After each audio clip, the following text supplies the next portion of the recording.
Welcome to Space for Youth show, Disability Inclusion. It's our 60th episode and highlights disabilities as hyper abilities in space. There is a future, it gets better. End of quote, Hayley Arceneaux. Hayley is currently the youngest Inspiration 4 team member orbiting in space with SpaceX.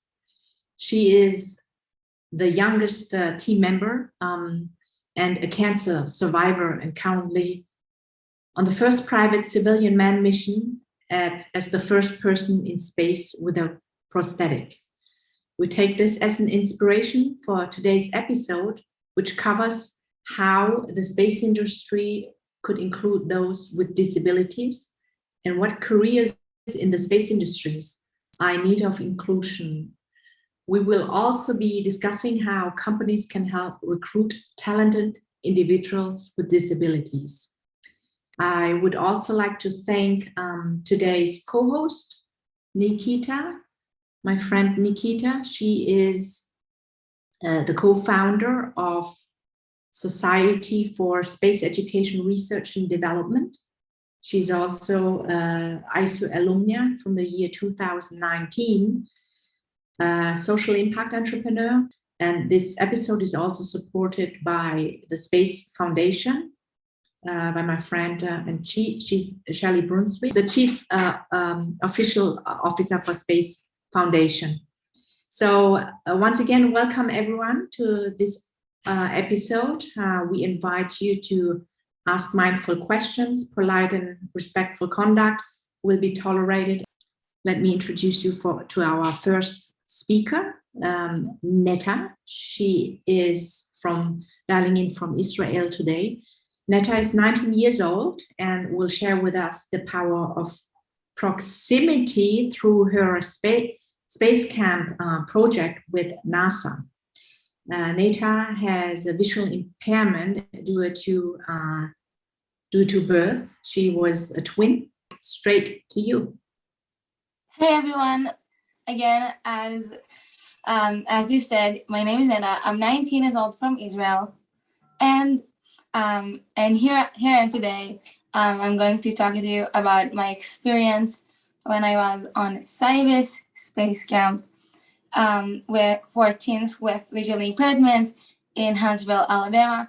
I'm visually impaired, yes, as you say, and I'm more than happy to share with you my experience. So before I start to say everything, I just wanted to talk about my visually impairment. I'm visually impaired, of course, and because a lot of people does not know what visually impairment is, people know what blind people are and know what people who are fully sighted are, but not a lot of people know what visual impairment is. So visual impairment is caused by damage in the eye system and cannot be fixed by glasses or contact lenses. And I want to say that the association that with thanks to this organization, sent me to the SpaceX Space Camp was Ofek Lelenu. It's an Israeli organization of parents who has visually impaired kids, and they sent visually impaired friends to space camp every 2 years. Okay, can you? Yeah, another one. Can you? The next one. Yeah, and another one. Okay, thank you. So my experience in SpaceX Space Camp. So SpaceX, it stands for Space Camp Interested Visually Impaired Students, and it's located in Huntsville, Alabama, of course, and it's near the U.S. Space and Rocket Center in Alabama. When we arrived, I'm saying we because I got there, my friend Noah got there. She's 2 years older than me, and I was chaperone. We got to Alabama, and the crew, the staff there divided us into group of 16 visually impaired friends in one group. I met another 200 visually impaired and blind friends from all over the world, from Germany, from the US, from Canada, from India, from Australia, New Zealand, and many more countries. Another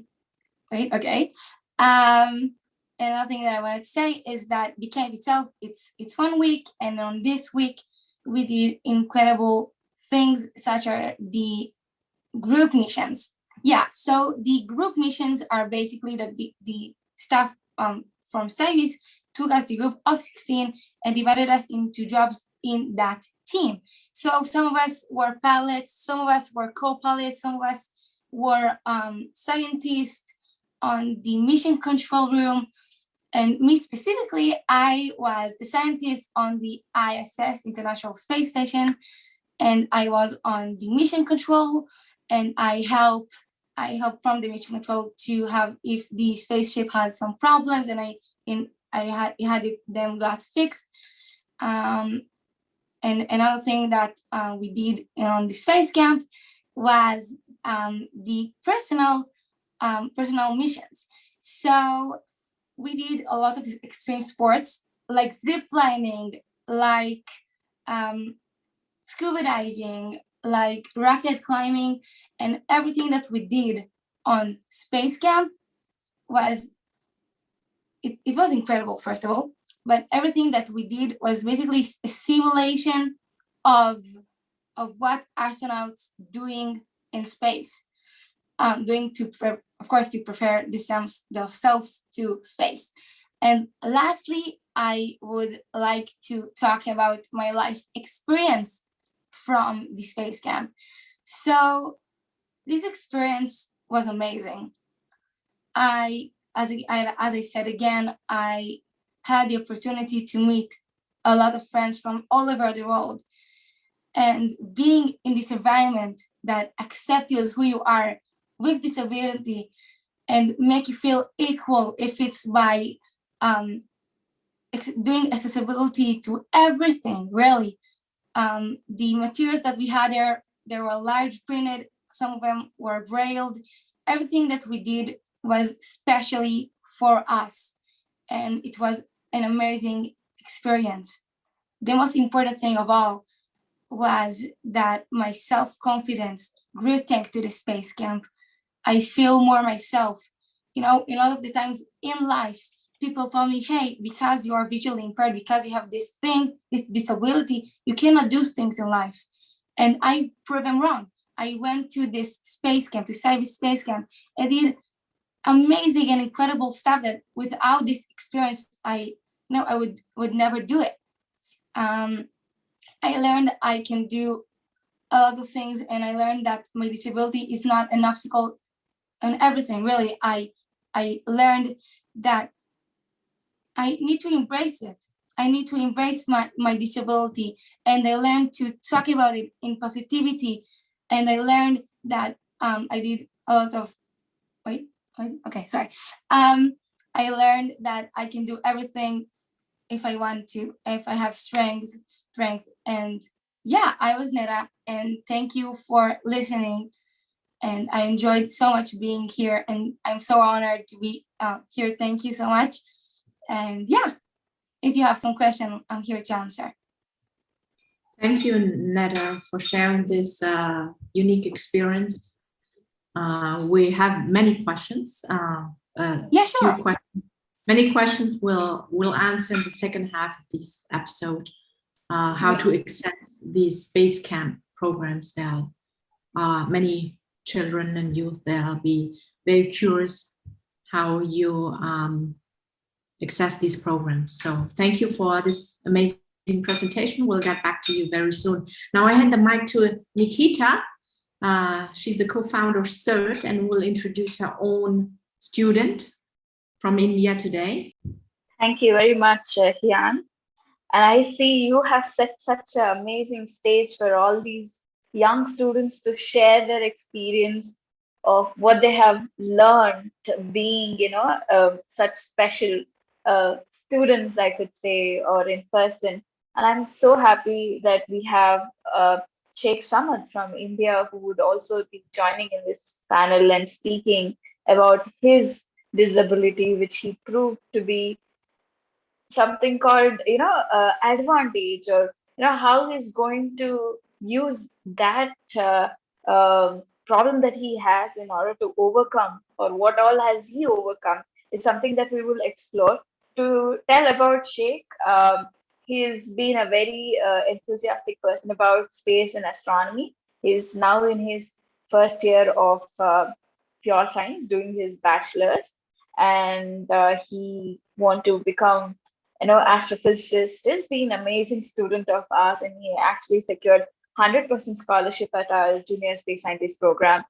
And I'm so happy to have Sheikh here. After listening to his story, I felt like all of us over here and all the audience from across the world should listen to him as well. Uh, Sheikh, this is your stage. Please talk about your experience. Yeah. Hello everyone, I am Shaik Samad Pasha from India. So I am right now pursuing my BSc Honors in Physics from Lovely Professional University. So can I present? Yeah.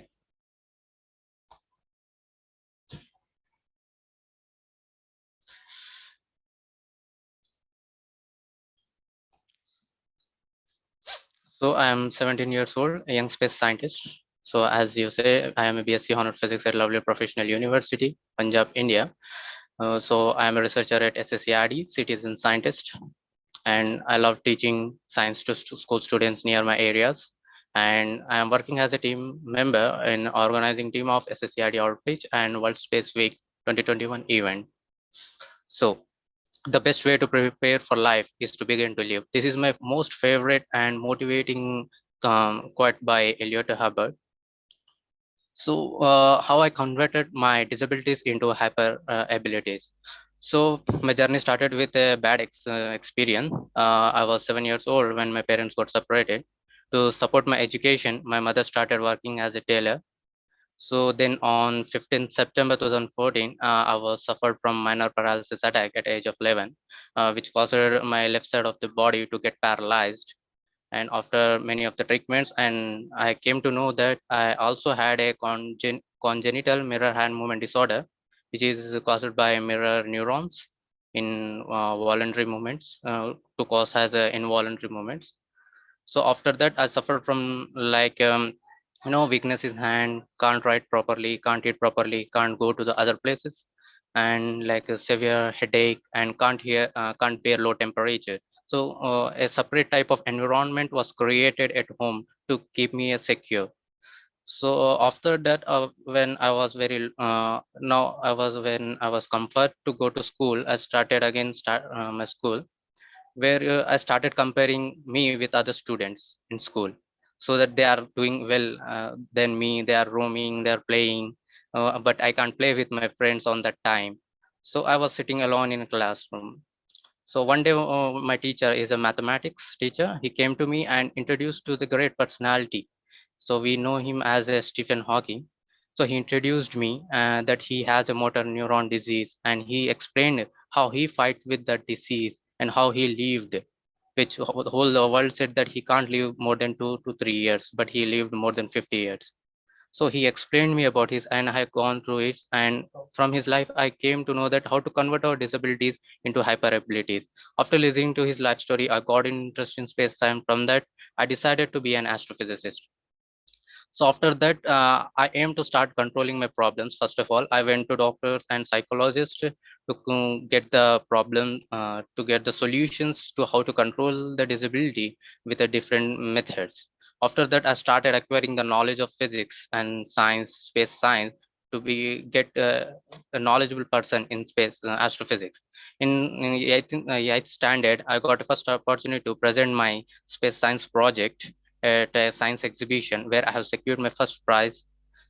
And then I got different opportunities by like from NASA, from ISRO. Some of the scientists, Indian Space Research Organization, some of the scientists are going to present their projects to NASA as a astrosat, something like that. So they have selected me to present as a small type of scene to them. But due to this disability, my school management has cancelled. So this type of opportunities I have lost at a small time. So after that, I got then like an opportunity to represent my school at a district level science exhibition as a solo, and I have won again first prize in it. And in 12th standard, I again won Indian Space Science Olympiad 2020 and ranked as a top 10 winners in overall India. So after that, in pandemic, I came to know about SSCRD, where I came to know how they encourage students in space science and technology area. And I gone through SSCRD outreach and World Space Week and International Asteroid Search campaigns, where I have discovered an asteroid, where I came to know what is science really is, what how space science would be, and what type of characteristics it's had, and different types of rockets, and that was introduced me in this outreach and space world space week. And then SSCID invited me for the junior space scientist program. It was awarded me 100% scholarship to pursue research on exoplanets. So SSCID helped me to start my research, and they helped me to get the perfect information from the resources which are provided on internet. We gone through, and SSCID provided us a different two mentors who have guided us a lot to do our research in a good manner. So with my team, I have started my research, where we have selected star type, sorry, sun type stars in our solar in our space, and we have selected 614 stars from 4,000 due to some loss of data in NASA exoplanets archive. So we have selected them and plotted them in a circular manner. After that, we have analyzed them and we have plotted them, and we have found the average habitable zone which every stars has. So we have selected them, and after plotting, we came to conclusion that the stars which we had are having habitable zones of from 0 AU to 5 AU. So after that, we also tried to find exoplanets in that habitable zone, but we got unexpected results, where we found only zero number of exoplanets present in that habitable zone. So after that, we are continuing it. Right now we are we are encouraging our team members also who are in low grades, and we are continuing to gain the knowledge of coding and the different type of process analysis, and we are continuing this project. And I have also participated in many national research oriented programs and competition conducted by Indian Space Research Organization.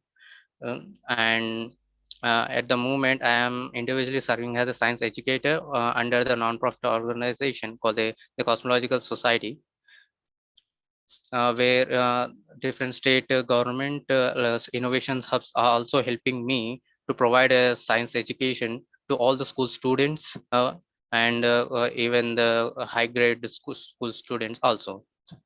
And this is my transfer my disability into hyper abilities. So from this disability, I learned that I came to know about my strengths and weaknesses. I better understand my rights and responsibilities. I came to know about disability does not define me as individual, and almost no negligible limited impact on my life.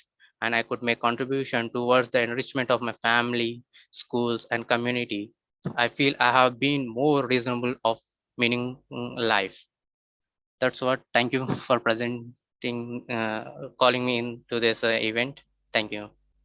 Shaik, this was an amazing presentation. Bravo for all of your accomplishment and your drive to push through, and crediting the support that you receive from always amazing. We'll get back to some more questions for you. Well done.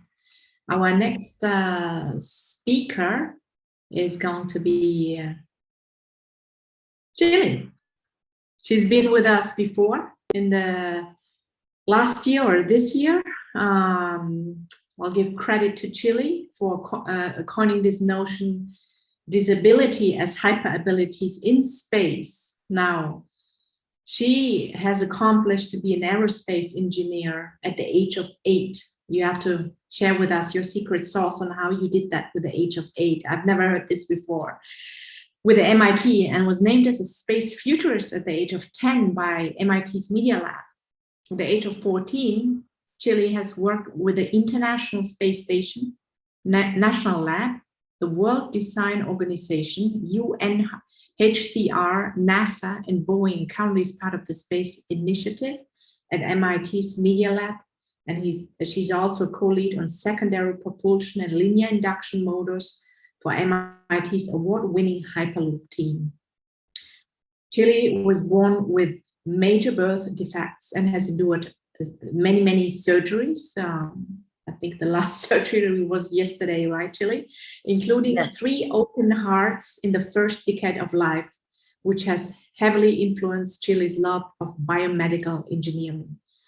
She's also a finalist for the Edmund Hillary Global Impact Award. Chille was recently named as one of the leading women in aerospace to follow on LinkedIn. I hand the floor is all yours now. Thanks for coming back with us today. Of course, and I'm actually going to have a surgery next week. If you were on a 3-year mission to Mars, where it took 6 months to get there and 6 months to return, who would you choose as your mission partner?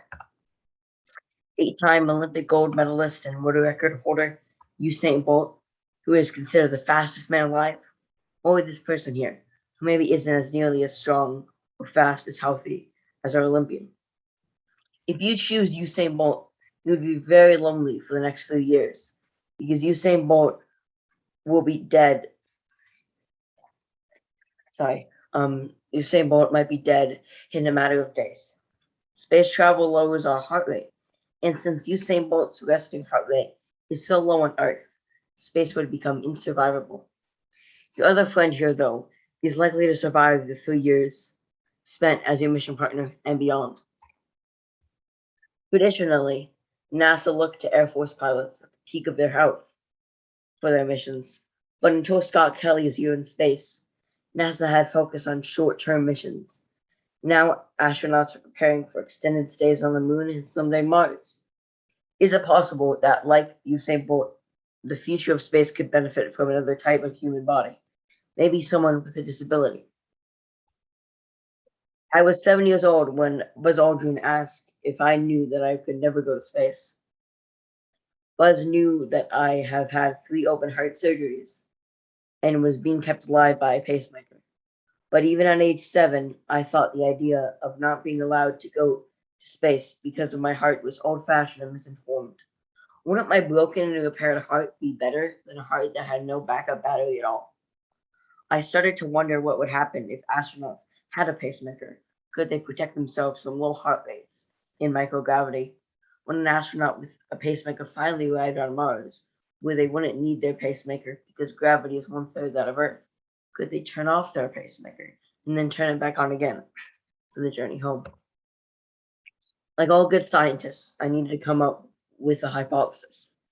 My theory was that someday disabilities would become hyperabilities in space. Let's explore this for a minute. NASA's Human Research Program shows us that without gravity, your bones lose minerals and your bone density drops over 1% per month. If you experience 1% bone loss each month and return after a 3-year mission to Mars, osteoporosis sets in, and fractures can become as common as a cold. It doesn't take effort to flow through space, so let's look at the negatives on your body while weightless. Astronauts lose muscle strength and lose endurance. They experience cardiovascular deconditioning. Their blood is equally distributed throughout their body instead of pooling in their extremities. When the fluids in their body shift towards their head, it puts pressure on their eyes, causing significant vision problems. Astronauts can develop kidney stones due to dehydration and increase of calcium leaching from their bones. In space, their blood pressure lowers and their heart rate lowers, which is what would kill the uber-healthy Usain Bolt. While in space, astronauts are constantly being tested. They have functional task testing, so NASA can detect the effect space is having on their balance and their ability to do their job. They go through fine motor testing, and NASA carefully monitors astronauts' fluids because of how that relates to their worsening vision. Remember how weightlessness can cause an astronaut's blood to be equally distributed? They will have to counter that by wearing compression cuffs on their thighs. Astronauts have to undergo constant ultrasounds on their spine and have to perform fitness self-evaluations. A lot of tests to detect damage to perfectly healthy astronauts. So I started thinking of conditions that are already disabling on Earth that could be of benefit in outer space. I studied data from research coming out of Mark Kelly's Year in Space. Besides sleeping, astronauts spend more time in space exercising than doing anything else. To keep their muscles firing and the plasma in their blood carrying oxygen-rich blood cells and to slow down the loss of bone, astronauts have to attach themselves to a harness, spend 3 hours a day on the treadmill. To keep their heart rate up, they have to hit the cyclogometer. Last, they do resistance exercises like squats and heel raises. Which brings me back to my question. Is it possible that there are disabilities here on Earth that would enable astronauts to have hyperabilities in space? Thinking about all that time astronauts spend exercising, I decided to take a look at cerebral palsy. CP is a condition typically caused by damage to the brain before or right after birth. With CP, intellect can be unaffected. Humans with CP can be an absolute genius and yet stuck in a body and their muscles are spastic because their muscles are constantly firing. And astronauts need to keep their muscles firing for hours a day. If their intellect is intact, could someone with CP spend their time doing research instead of keeping busy on the treadmill, cyclogometer, and the resistance exercise machine? 3 hours a day for a 3-year mission really adds up. And that's how my theory was born.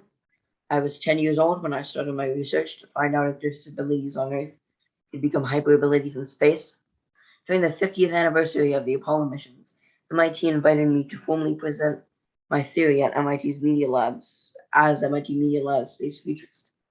MIT even let me take it one step further and ask if anyone would be willing to disable themselves to go to space.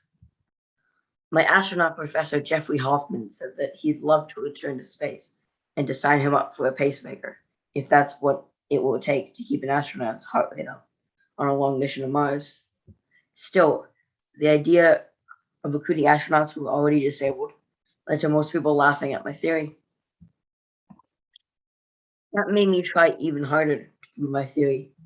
I started to get a cult-like following showing up for my presentations, like Mark Okrand, a linguist famous for inventing the Klingon language, Star Trek.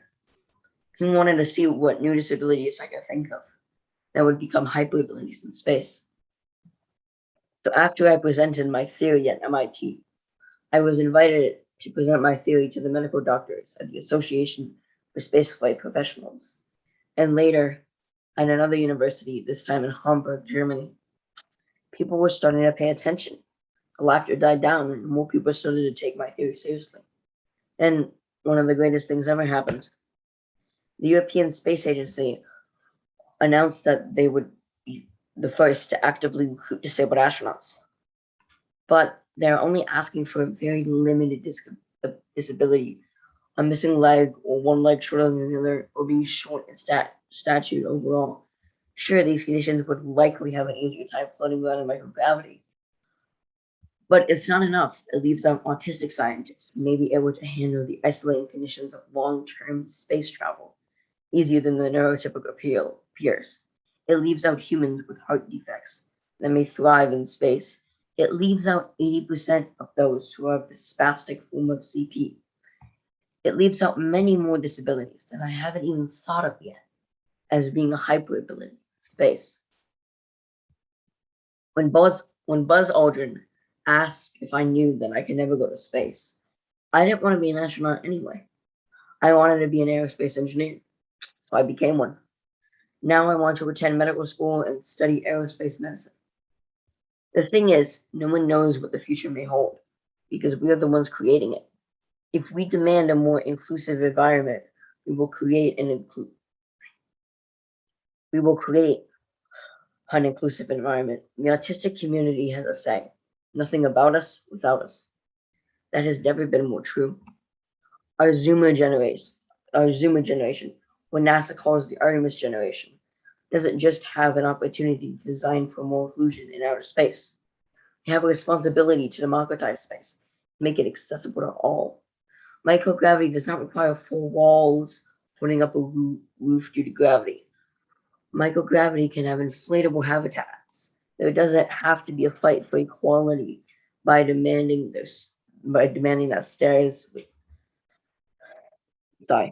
demanding old buildings replace their stairs with elevators, or that curbs are cut out to accommodate wheelchairs. We get to design outer space from scratch, without barriers at all, to include everyone. Pete Worden, the former director of NASA Ames Research Center, was named the chairman of the Breakthrough Initiative by Yuri Moner and Stephen Hawking. Dr. Worden said that he can predict the success of a company by looking at a photo of their board of directors. He was talking about having a company that was diverse leadership, as the greatest predictor of success. But with the space architects of the future, I implore you to not miss this opportunity to have the perspective of disabled humans designing the future of lunar and Mars colonies. If you don't include us, someone else will, and they will be the companies winning the bids to design our future. Because someday, I promise you, disabilities will prove to be hyperabilities in space. Thank you. Thank you, Chille, for this amazing presentation once again. I will introduce the next speaker, also from the United States. Nicholas Melomo is a 16-year-old Cosmic Odyssey Space Camp student. Like astronaut Hayley Arceneaux, he's a bone cancer survivor, and because of that, he now wears a prosthesis. And I hand the floor right straight to you, Nicholas. Thank you very much. So, as she said, my name is Nicholas Malomo. I am a 16-year-old osteosarcoma survivor and above-the-knee amputee. I have always taken an interest in space-related things, starting with my choices in movies and video games as a kid. And over the years, space has just become increasingly fascinating for me. After I was diagnosed with cancer last year and finished treatment successfully, a world of opportunities opened for me. Earlier this year, one of my social workers connected us with an organization that works to give children who have survived cancer an opportunity to go to space camp, and that's where I'll start my presentation.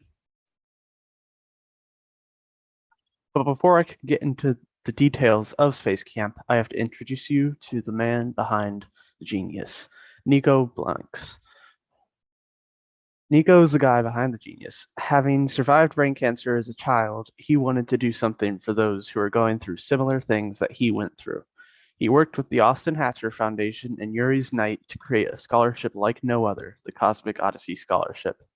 The scholarship is an idea he came up with all by himself, an opportunity for children like myself who currently have or have already survived cancer to go on an all-expenses paid trip to the space camp at the U.S. Space and Rocket Center in Huntsville, Alabama. It is truly a unique and life-changing experience. The two major companies that worked with Nico to help him make his dream a reality were Yuri's Night, which is a global space party that is held around the globe on the anniversary of the first human in space, Yuri, and the Austin Hatcher Foundation for Pediatric Cancer, a foundation whose mission is to erase the effects of pediatric cancer and optimize each child's quality of life through essential specialized intervention beginning at the time of diagnosis and continuing throughout survivorship. All three of them working together were key in making the Cosmic Odyssey Scholarship real. These are the three people who were there in person with us at Space Camp to guide us on our adventure. On the top is Tara Sweeney. She is a retired Air Force officer, former vice president of Space Camp, and a Space Camp Hall of Famer. She was our main leader while we were there and was just an amazingly enthusiastic champion for space travel and making space experiences more accessible and inclusive. She knows everything there is to know about Space Camp, and she made sure we got the most out of our trip. On the bottom right is Tim Bailey. Tim is the executive director of Yuri's Night, and he was also with us the entire time. He is the most laid-back, easy-to-talk-to guy there, and he does parabolic flights. Parabolic flights are where a large plane goes up and down sharply in a pattern to give the sense of weightlessness for a few seconds at a time. It is used mainly for experiments and testing, but has also been used more recreationally in the past. Last but certainly not least is Nico. Nico, of course, was there with us and was always so excited to be able to show us all of these cool things that he once did as well. Now I have to actually talk about the facility itself. It is a very large multi-building facility with a museum, theater, 360-degree observatory, and a real Saturn V rocket. The Saturn V rocket was the rocket that took all of the Apollo missions to the moon. It also has the real Apollo 16 command capsule, and you can see the scorch marks and wear and tear on the heat shield from re-entry. Of course, there are many other things that are amazing to see and do there, but these are just some of the coolest things that stood out to me.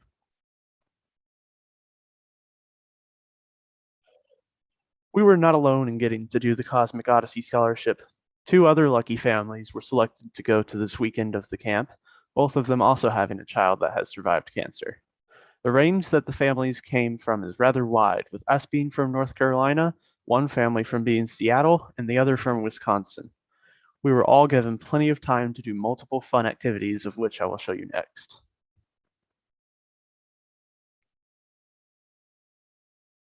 This activity was the first one we did, bright and early in the morning. This is the 5DF, or 5 degrees of freedom chair.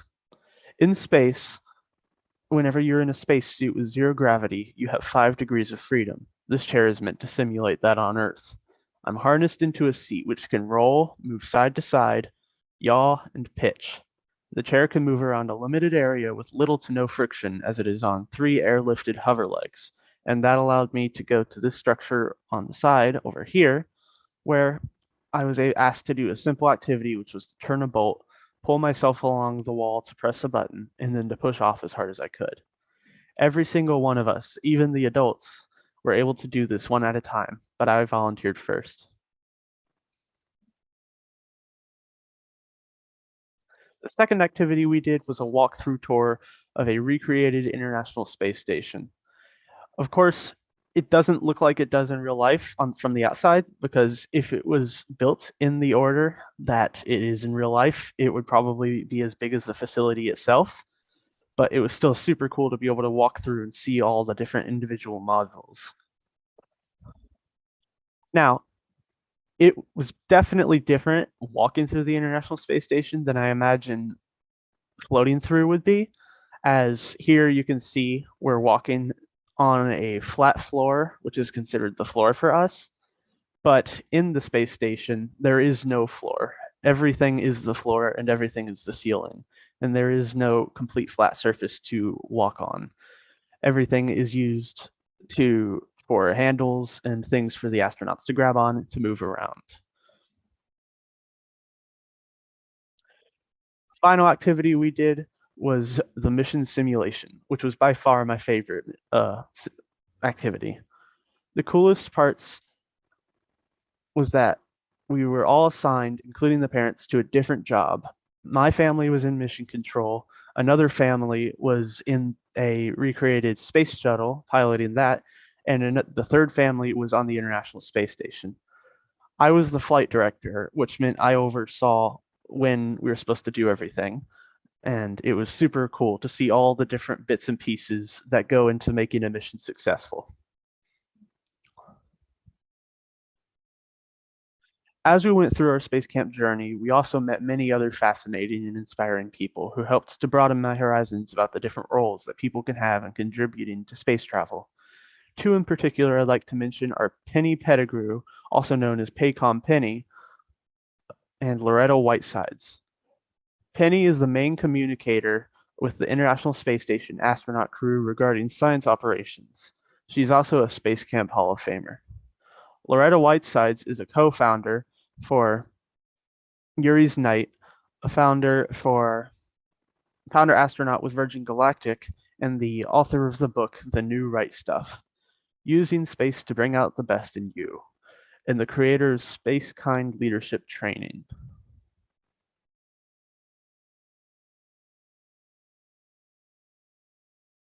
Hold on, I'm having an issue.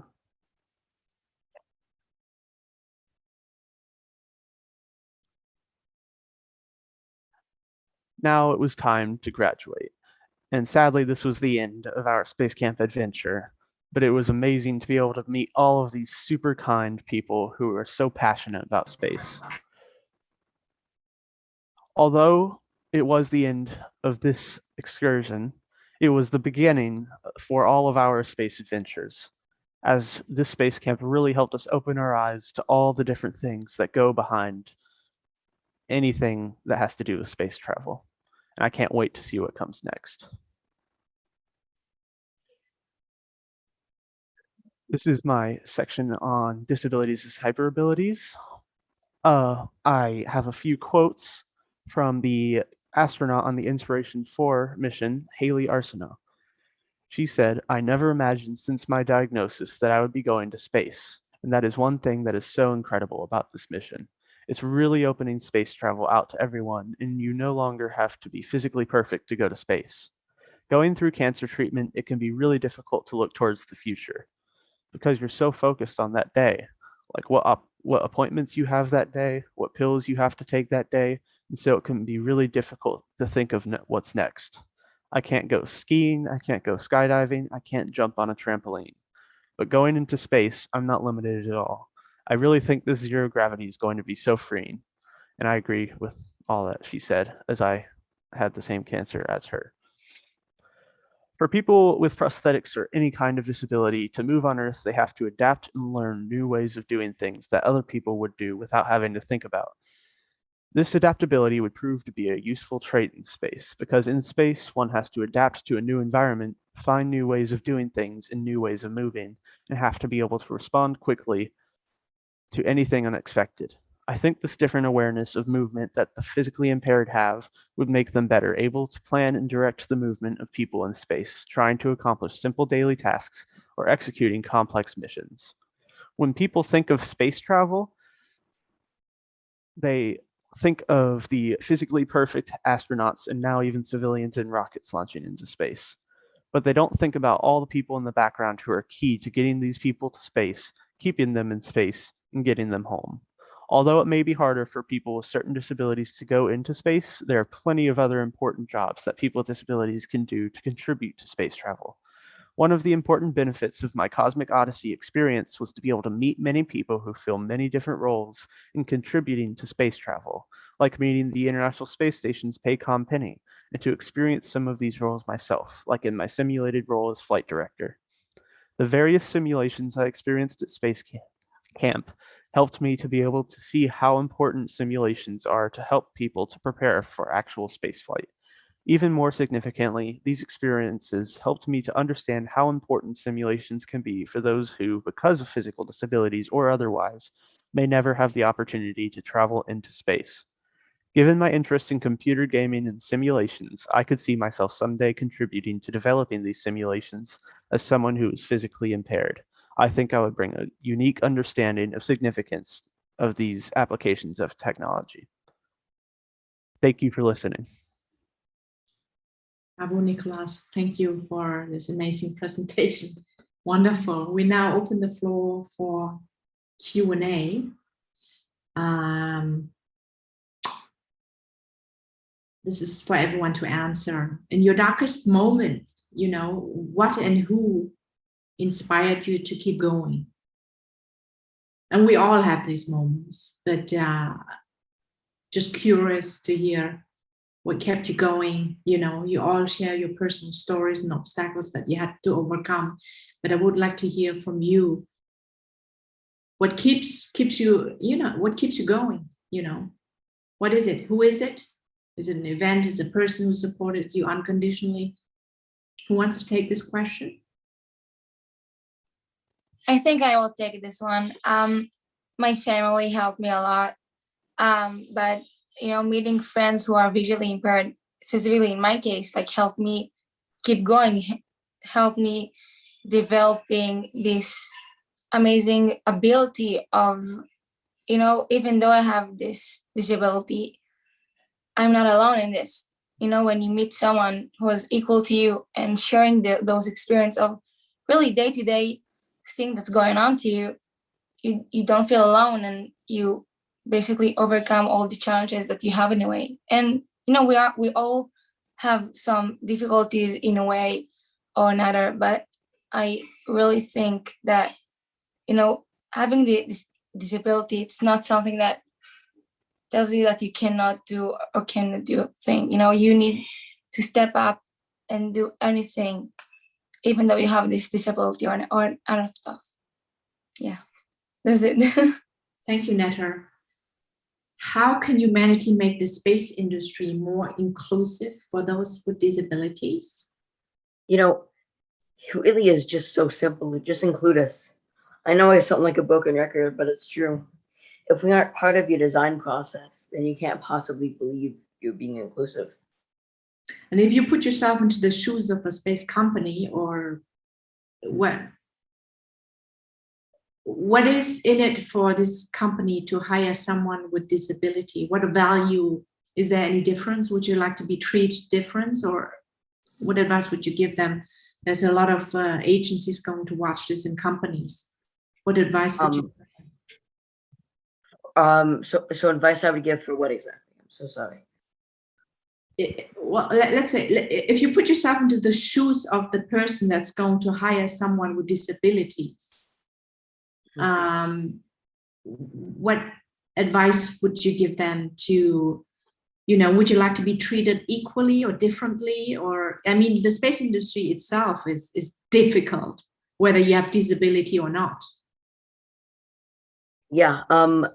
So what can companies do to help? Well, so it's if the companies want to know where you want to find talented individuals with disabilities, you go to where we're gathering. If you want to recruit diversity, recruit at historically back HBCUs. If you want to recruit disabled individuals, contact the university's Office of Disability and Inclusion. If you're wondering how can the space industry benefit from hiring those with disabilities, it's a completely different outlook and a way of thinking. If you believe in diversity, if you believe in diversified inclusion, then be diverse and inclusive. Thank you, Chille. Chris asked if we all had the resources to accomplish it in our lifetime, what profession would you envision yourself doing in space, moon, or Mars? Yeah, if we all had the resources to accomplish it in our lifetime, I would probably, of course, I want to go to space, but I would probably want to, in the future, whenever they're setting up colonizations on the moon, it would be real cool to be able to help design the buildings and see them. An architect? As an architect, you would like to go. How about you, Shaik? Yeah. Which profession would you? I will take. I will if I get all the resources, I will develop the rockets. Yeah, means if we load what we say advanced technology like ion thrusters technology, I would like to develop from that, and a type of a type of pathway to from one moon to the Mars, Mars to the another planet. I will create a ion thrusters technology to low cost the amount of the Thank you. How can companies help recruit talented individuals with disabilities? I think they could give them an opportunity or place to share their ideas, what they think that they would be able to offer, and any ideas that they have.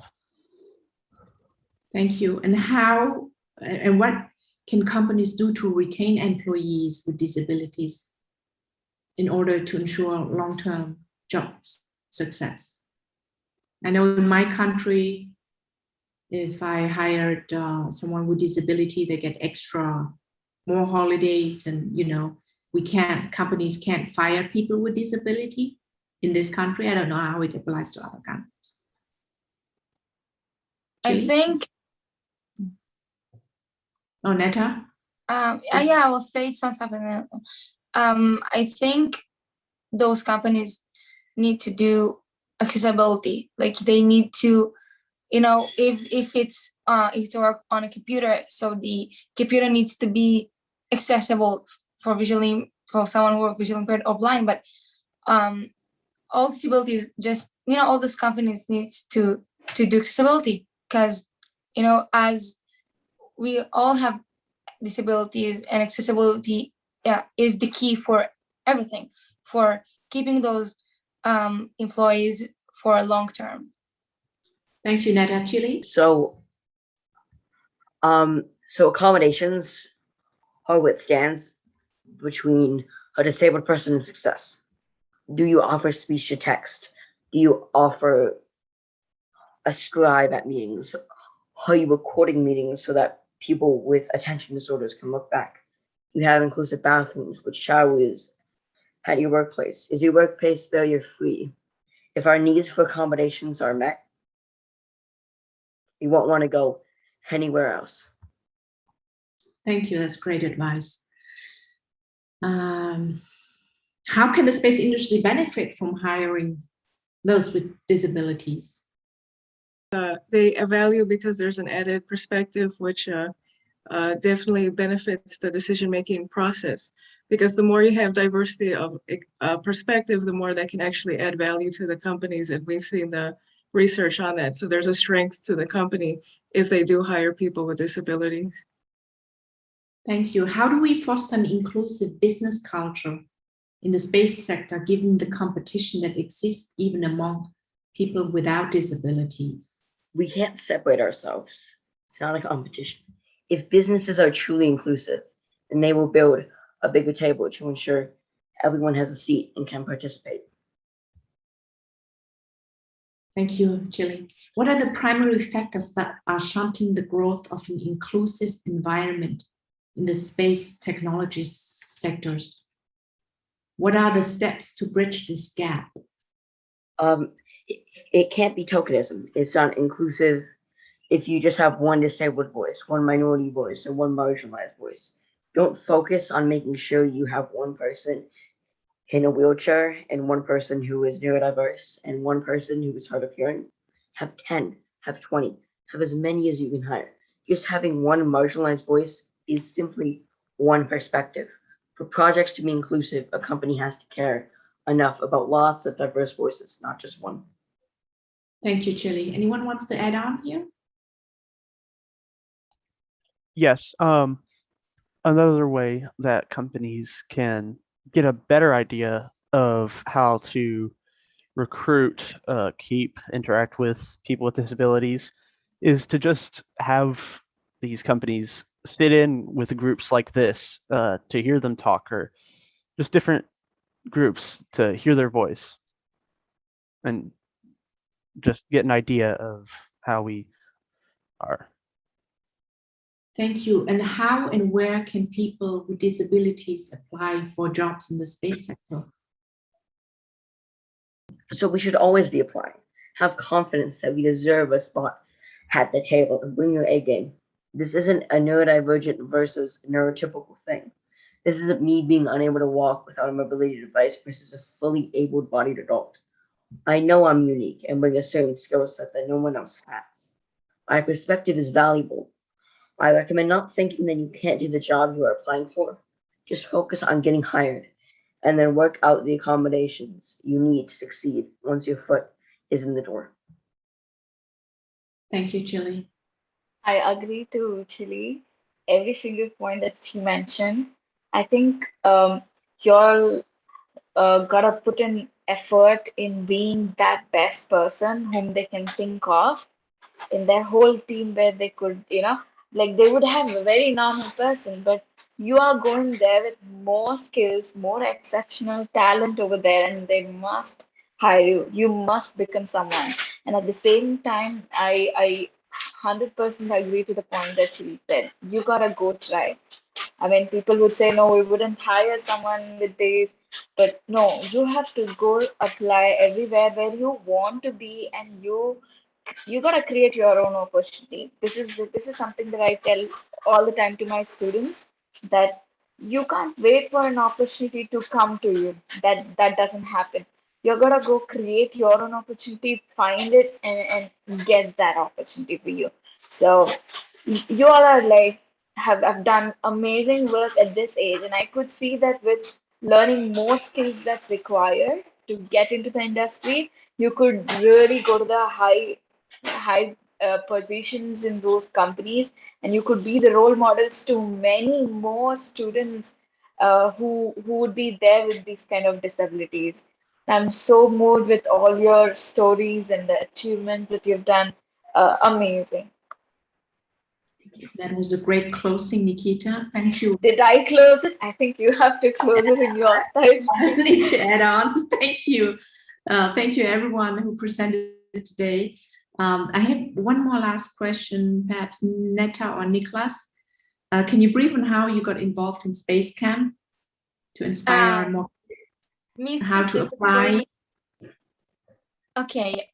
Me specifically, my good friend, his name is Amir. He was 2 years before me on the same association that I told you about, Ofek Leiladenu. And when this opportunity came to be, I was like, oh my God, I need to go to this thing, because I grew up and watch, like Nicholas, a lot of movies and a lot of things about space, and I grew up to love it. And I was really excited, and I had to, do tests and a lot of things to get into a scholarship and go to space camp. But I'm happy that I did. And yeah. Thank you, everyone. You all demonstrated positive aspects of humanity, inclusiveness, and leadership, hope, grit, passion, purpose. We're going to keep holding the torch for you. Thank you very much for being with us today. All best of luck for your future career